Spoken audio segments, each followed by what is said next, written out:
All right, welcome to our last lecture for USU 1300. I am Peter. We've got Jeremy, our SI leader, with us here today, and then Abigail's kind of tucked back over here. It's my oldest, and we'll see if it lets us run the video with her in it or not. So today for our very last lecture, we're going to do two main things. The first is we're going to talk a little bit about what we mean by an American-style democracy, which is the prompt for your guys' last paper. And then second, at the kind of tail end of this, depending on how much time we have, it's basically just going to be a really big AMA. So you guys are allowed to ask me anything you want on pretty much any topic, and our esteemed panel here will do its best to go ahead and answer your guys' questions. So that being started, Jeremy, I don't know if everybody knows this, but you are actually from a family that is not native born in the United States. So your family is from Mexico, is that right? Mm-hmm. Okay. I'm curious, as you travel back and forth, Jeremy gets to travel back and forth to Mexico to see family that's there quite a bit. Do you notice any significant differences in how the government of that country functions compared to how the government of this country functions? Yeah, I definitely do. So I have dual citizenship, so it's quite easy to go back and forth between Mexico and here. And when we go down to Mexico, there's just a couple things you always have to keep in mind. Number one is, I think the biggest difference between here and Mexico is, in Mexico, you're basically guilty until proven innocent, although some might be opposed to the way I stated that. It's really that way. If they decide that you've committed a crime, you have to prove that you're innocent to get out of jail. Whereas here in the United States, you're innocent until you're proven guilty. So just for example, right off the bat in the judicial system right there, it's completely different down in Mexico. We're not that far away, obviously, but that's one of the biggest differences down there. So you really have to be careful where you're walking around, especially as the non-typical Hispanic, Latin American looking person down there. You aren't necessarily seen as a native, and so you aren't treated as another individual in Mexico. You're treated as a foreigner, as some people might treat Latin Americans or other people who don't look like they're from the United States here in the U.S. So you don't necessarily receive equal treatment, as some would say. Okay. And so I think that draws out a fair starting point, which is what do we mean when we talk about American-style democracy, right? And this can extend to something like the judicial system of another nation. So when we examine the definition of American-style democracy, the very first thing that we need to think about is what do we mean when we say that, right? What are we referring to when we say this is a uniquely American form of government? And so one thing that we might think is, well, maybe our judicial system is different. Maybe the way that the judicial system is set up makes it uniquely American, because that style of judicial system didn't exist prior to when we established it back in the 1780s, 1790s. So Abigail, I'm curious. You've had American civics in elementary school, right? I'm not sure what you mean by civics. They've taught you a little bit about American government. We haven't really talked about American government. We've more studied stuff like language arts and...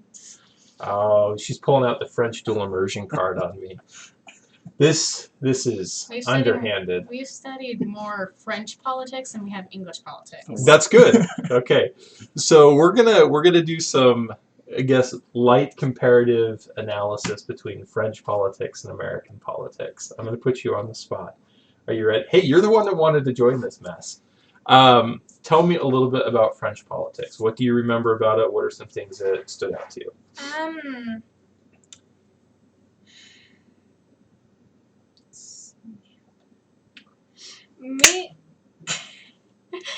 Actually, we haven't even studied current politics. We mainly studied medieval politics. Okay, well, tell me a little bit about this, because this is where most governance was before, the 18th century.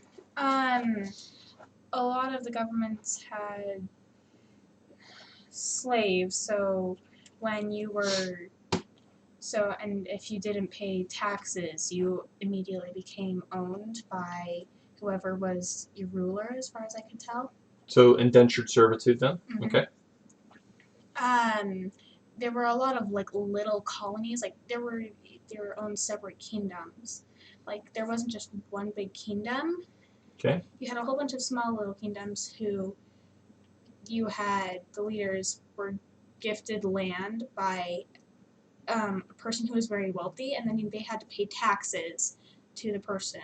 Okay, so we're talking like a feudal society then, where you have one person up at the top that gives gifts of land to other people, and then they basically owe their loyalty to the person that gave them the land. Mm-hmm. Okay, so this is actually, I think, a good frame of reference as you guys are thinking about this. From a historical perspective, democracy in the United States is kind of weird, right? So we break from the norm.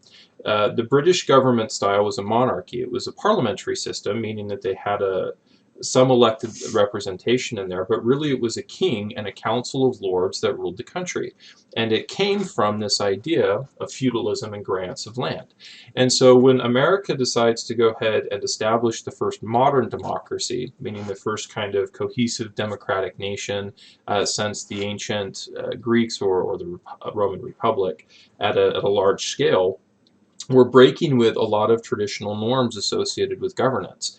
And so when you look to define an American style government, then I think there's a couple of things that we would say are different about the establishment of that kind of structure than, say, a feudal system.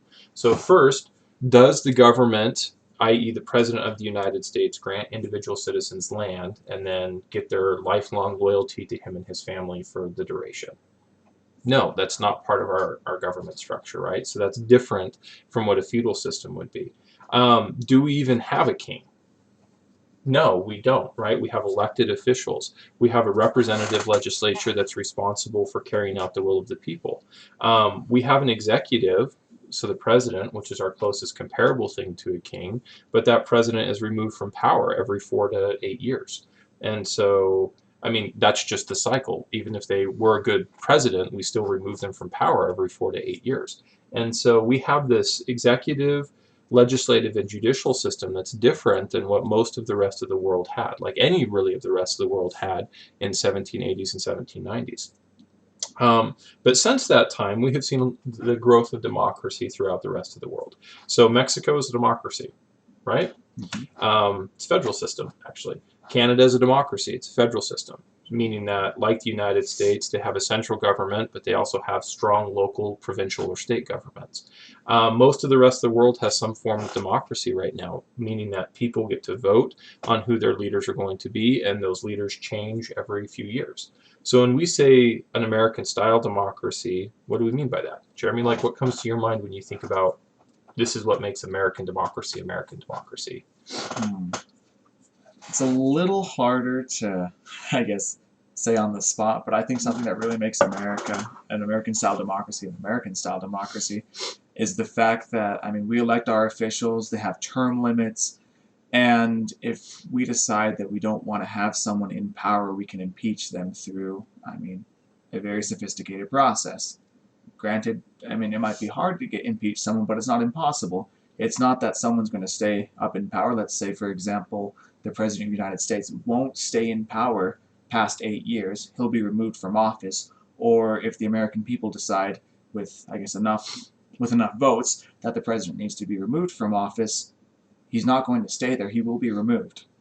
So American style, then, as you think about it, might refer to the fact that we actually have a legal mechanism to remove our leaders from power without bloodshed, right? This is this judicial concept or this rule of law idea that no one's above it.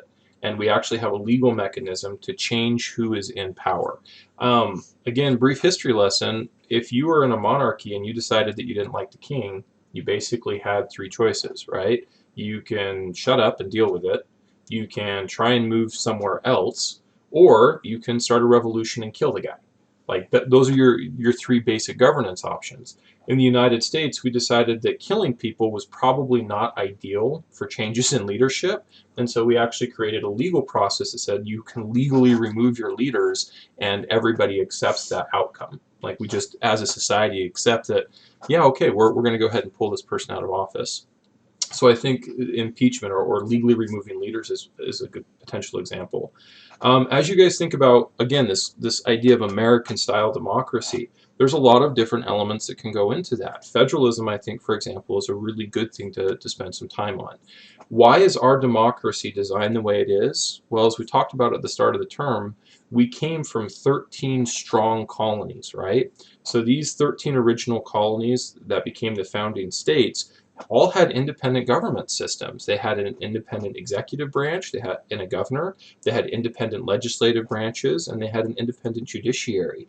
And so when the decision was made to go ahead and create a central government, these states didn't want to go ahead and give up a lot of the power that they had already gotten used to.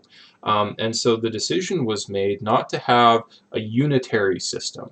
Okay, we're not unitary. Most of the rest of the world is unitary, with a strong central government that just is the voice in all things. We instead said we'll have a federated system where the central government advises and provides some basic services, but states still have a huge degree of latitude to make their own laws. Do you guys, well, Jeremy, do you remember why that was, why we decided to adopt a federal system? Like what core issue really led to that? Was it over slavery? It was over slavery. So one of the big things that made America unique is the fact that we had a very active slave trade. We kept slavery longer than pretty much anybody else in the Western world. So other nations abolished slavery, but we maintained it up through the 1860s. And part of the reason that we had that federal system was because we couldn't come to an agreement on what we should do with slaves. And so we allowed states to make individual decisions on whether or not slaves would be legal or illegal in their particular place. So that's another thing to think about. What is an American-style democracy? Well, maybe it's a democracy based off of federal principles. The idea that local governments have the ability legally to push back against the national government, and local governments have a lot of latitude or leeway to kind of determine what law looks like in their particular geographic boundary. So with that said, I guess could you say that an American-style democracy takes away some freedoms to ensure protection, or to ensure, almost have an insurance that you're going to be safe in this country, so to say? Well, I mean, I think any government is always going to be a balance of security and freedom, right? So I'm always going to have to give up some of my freedoms in order to get some of my security. We talked about at the start of the term, right? This idea that the government is the only entity that has the legal right to kill people. Mm-hmm. It has a legal monopoly on violence. And so I have given up my right to kill you in the expectation that you've also given up your legal right to kill me, so that when we have disagreements, there's a non-violent process that we can use to settle them. And we tell the government that they can kill both of us, I guess, if they feel like it's necessary. Collectively, as a society, we have made that decision. Okay. So yeah, I mean, any government is going to be some kind of balance between freedom and security. Democracy, though, is this idea that the decision is being made by the population and not by a king or a religious leader or just a despot, right? So we decide how much freedom to give up and how much security that we want. Okay. Does that make sense? Yeah, thank you. Abby, questions so far? You're just happy to be here? I get most of it. She's actually smarter than me. All my kids are smarter than me. It's not hard, but they're all smarter than I am. Okay, so other things that we might consider an American-style democracy. I know that we didn't spend a ton of time on this in the last couple of weeks, but we did briefly introduce this idea of economic components, right? So the interrelationship between economics and politics and basic econ principles. So if you were to look at an American-style democracy, you might say that what makes American democracy American is how we decide to mix politics and econ, right? So when you look at our policies around welfare, around social security, when you look at our policies around universal health care or the lack thereof, when you look at how we decide to regulate economic activity, when you decide to, if you decide to look at kind of what we think is appropriate government involvement in economic activity, any of those things might inform whether or not you think this is uniquely American. And again, the thing to do here is some comparison. So do we have an interrelationship between politics and economics that either originated in this country and then spread to other countries? If you can say yes and defend that idea, you could probably call it an American idea. Or do we do things differently here still in 2020 than other nations do throughout the world that are similar to us? A good example of this might be like private healthcare, right? So in the United States, we're actually one of the only large developed nations that doesn't have a universal healthcare system. We depend on private insurance because a lot of our a lot of our economic activity is based off of private production of goods and services. And we have some strong feelings as Americans typically about how private economic activity and government regulation should interact with one another. And so you might say what makes American democracy uniquely American is this relationship between private economic activity and government regulation, because it's different here than it is in any other country that looks like us in the rest of the world. And so that might be a topic that you guys could explore, discover in your guys' papers as well. So one of the things I'm really happy to have Jeremy in here for is he's your SI leader, which means he hears a lot of your guys' questions.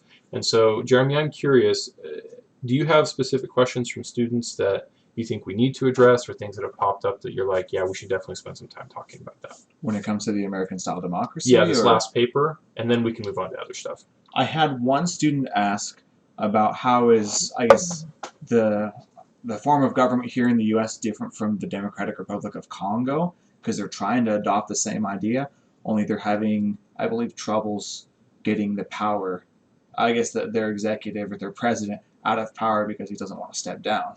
Right. Well, in history, I think right now it's changed up, but just how does the Democratic Republic of Congo and the U.S. compare if they're considered the same form of government? Yeah, A very eloquent shrug. That's a good question. I'll be honest, I'm not an expert on the Democratic Republic of Congo. No, that's okay. But I would encourage you to look at what happens on paper and then what happens in real life. And what I mean by this is, you can say that you have a democracy, right? You can say that people are allowed to vote. Great. But when it comes time to actually vote, does the government listen? Do people cast ballots that they actually have confidence are being counted accurately? For example, when you look at Venezuela, Hugo Chavez, right? He won with 99% of the vote in so many elections. No, he didn't. The government just decided that he won with whatever percentage was okay for them to say he won with. And so you can have people that vote, you can have people that participate in this thing that looks like democracy, but if their decisions actually don't impact what the government is doing, that's not really that's not democracy. It's democracy on paper, but not in practice. Okay. And that's actually, I mean, that brings up something that you could look at as part of what we mean by an American democracy, the peaceful transition of power. I don't know if you guys realize this, but that is so crazy in comparison to historical precedent. Again, if you wanted somebody who had the power to control a population out of that position, what did you do? You killed them, right? You revolted. You forced them into exile. We adopted a legal code that said we're going to force our people out of power systematically every 2, 4, 6, or 8 years. That's it. Like, we're just going to make these people leave office, and impressively, they're going to leave office. They're going to say, yep, my time's up. The people have decided I shouldn't be in here anymore, and so I'm done. Like, I'm not going to try and rig the election. I'm not going to try and hold an armed revolution. I'm just going to leave office. That is really, really historically atypical, and it's one of the things that has made our experiment in democracy for the last 200 plus years so successful, is that we consistently see peaceful transitions of power. So, Abby, you are totally getting thrown in on the deep end on this one, but do you have any questions so far about anything we've talked about? Anything you're like, oh, that was interesting? Nope. Jeremy and I are pretty boring, huh? No, it's just the fact that I get it. You keep saying this. There'll be a test for you after. Professor dads are the worst. Okay, so I mean, we have 20, 25 minutes left. The chat is certainly open. What questions do you guys have? What do you want to talk about? What are things that you're concerned about as it relates to the paper? I guess as you're thinking about that, one last thing, just so I'm super clear. The last prompt for the paper is to answer the question, what is an American-style democracy? So what does it mean to say that? And then second, answer the question, is this the right choice for other nations throughout the rest of the world? And so you need to answer both of those. This is what I mean when I say an American-style democracy, and yes, it's good for other countries, no, it's bad for other countries, and here's my explanation of why. Aren't there different kinds of democracy? So we have representative, direct, presidential. how would you describe American-style democracy? That's a good question.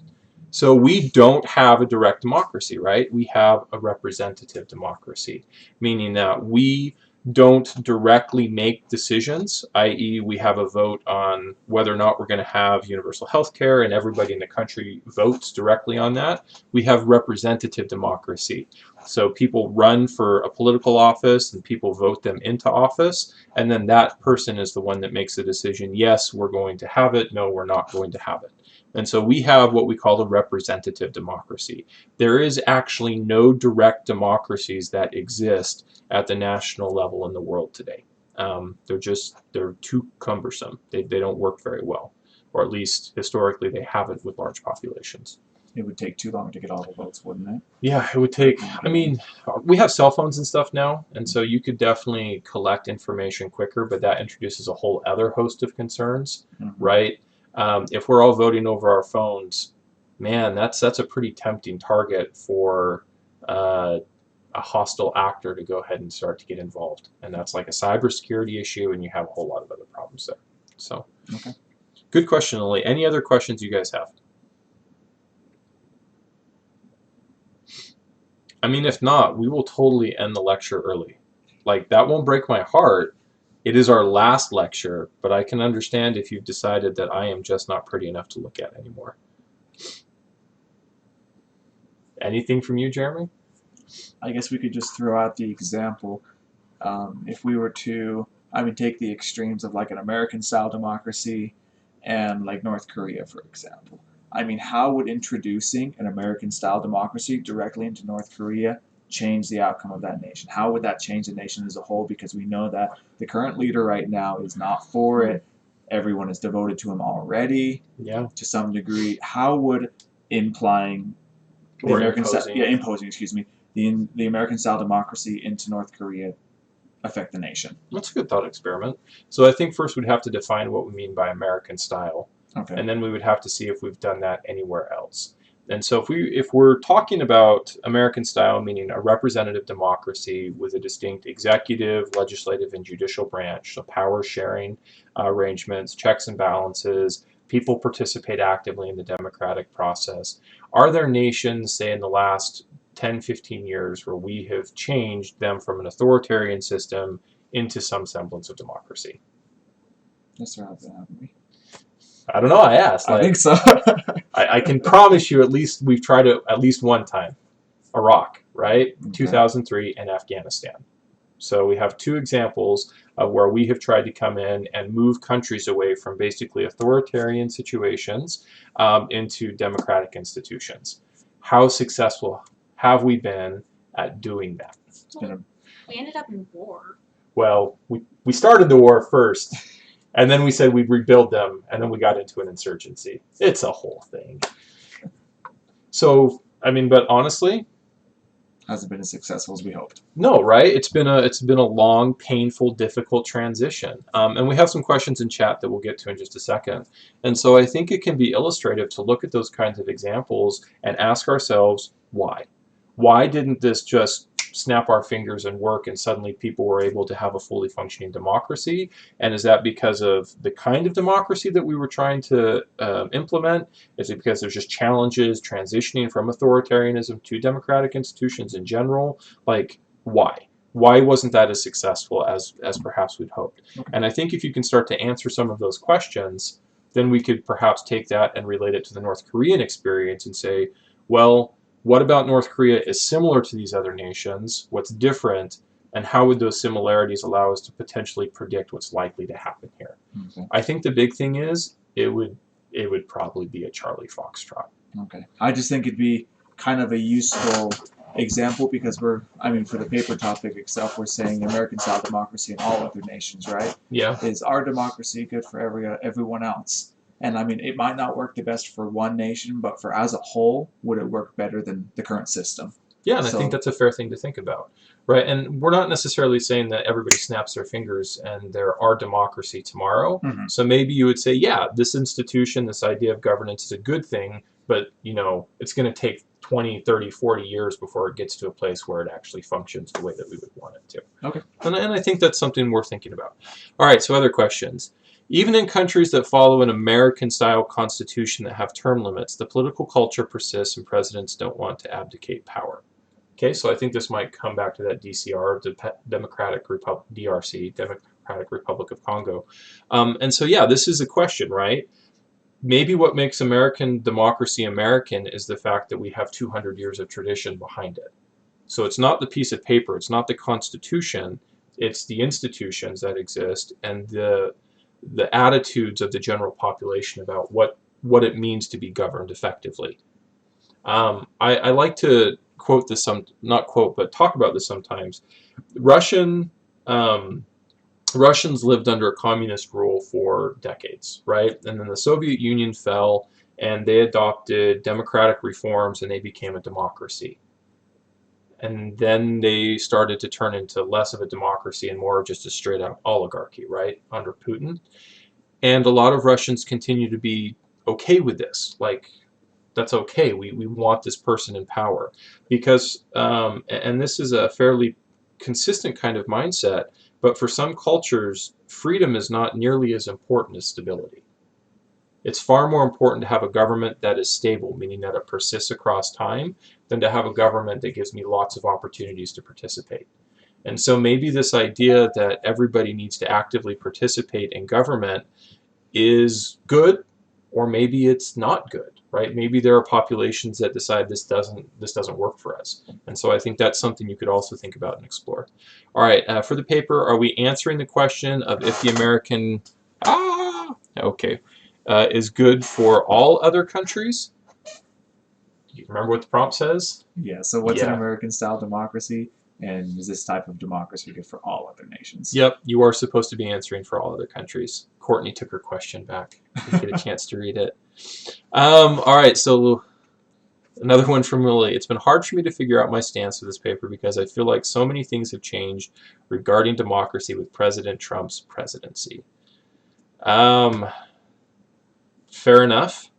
So that's something to keep in mind. I think every single one of these papers that you're going to be writing are definitely opinionated, so it all depends on where you want to take a standpoint. Maybe you don't like the American-style democracy, like in that video that we watched at the beginning of the semester. Maybe America is not the greatest nation in the world, right? A lot of people would say yes, others would say no, but it's all up to you. So if you don't believe that the American-style democracy is the best type of democracy, I mean, express that in your paper, but make sure to explain why. Make sure to say why the American-style democracy does not function and how it would impact the rest of the world and how that would be, I guess, a negative impact on the world. Yeah. And just to, again, add to that, I have said this several times throughout the term, but I will re-emphasize this one last time in my last lecture. I don't care what you think. I don't. You guys are allowed to have any opinion you possibly could want on any of the topics that you address in this course. I am most concerned with making sure that you are able to understand why you think the way that you do. Can you clearly express your opinion and the justification using real evidence to show me why you have that opinion? That's what I'm interested in. I'm not interested in having 130 students that all lockstep in line on a specific political idea. That's pointless. Like, that's not the purpose of this class, and that's dangerous to good governance in general. No, what I'm interested in is making sure that you yourself understand why you think the way that you do. So if you're struggling right now with a perspective on this paper because of current events in the United States or whatever, that's fine. Just make sure that you understand why and that you're able to clearly explain that when you go to put that down on paper. So guys, I don't care what you think. You're welcome to any opinion that you would like. I just want to make sure that you know why you think the way that you do. All right, so we have another question in here. Also, is what makes a government best subjective? This is a very good observation. So yes, best is absolutely subjective. And so what would we suggest that our students do? Obviously, do some research and find some topics that are, I guess, that you're passionate about, and say how that is making the American-style democracy the best style of democracy or the worst. Yeah, so you got to define best, right? So your definition of best in your paper might be different than Jeremy's definition of best in his paper. I expect you to define that. Like if you mean best as a long-term stable government that has persisted longer than anybody else's government, great. Okay, use that as your benchmark. If you mean the style of government that allows more citizens to participate than other styles of government, maybe we're not the best, right? Because we don't have proportional representation and other kinds of voting things. And so how you define best is your decision, but you do need to define it clearly in your paper. Ab, is there anything you want to add? Nope. Jeremy, oh, would American ever style its government after another country's style? I think with going along with what you said, after having over 200 years of tradition here, it'd be quite hard to make any change that drastic. I mean, we look at small changes that are happening in the nation right now, and I mean, people get riled up over it. If you look on social media, one topic like, for example, pro-life, pro-choice, I mean, that's never going to get by because everyone's so opinionated on the two sides. So trying to impose another government here in the United States or adopt any other form of government, I don't think would ever happen just because of what you said with tradition. We've had this for so long. It works. It may not be the best, or it is the best, but it works. And so I think one thing, kind of a different perspective on that, is we stole from the British, right? When we built our democratic institutions. We stole from the Romans, we stole from the Greeks, we stole from the Swiss. And so I think our style of government continues to evolve, and we have certainly adopted or integrated aspects of our governance that other nations have done as well. Proportional representation, for example, in the Electoral College, as it happens in Maine and Nebraska, we, in those two states, might have appropriated that idea from other countries or other kinds of governance. And so I think, to Jeremy's point, like a whole-scale disruption of our style of government to something completely different, that's going to be hard. But an evolution of the government that looks different in small ways, that absorbs other kinds of governmental best practices from our perspective, I mean, we see evidence that we do that. I just don't know how quickly that change will happen over time. Democracies are supposed to be less stable, yet the U.S. is the longest current living government. How? It's a good question, Courtney. We totally don't have time to talk about that in depth, but I'm going to actually recommend some reading. This is kind of core reading material. It's Alexis de Tocqueville. It's his exploration of American democracy early at the start of the 19th century. And he explores some of these kinds of things that make our experiment so unique, right? And one of the things that he talks about is this concept of civic engagement. And this is one of the reasons why I harp on this in class so frequently. He noticed that Americans are just passionate about being involved, whether that's in civic organizations or religious organizations or governmental organizations. And I think that passion is part of the reason that we have been able to maintain stability. Part of it is also because the framework of our government is strong yet flexible. Okay, the Constitution provides for the ability of its population to adapt to the time that they're in. We are not forced to adhere to political thinking from 1789 if we don't want to be.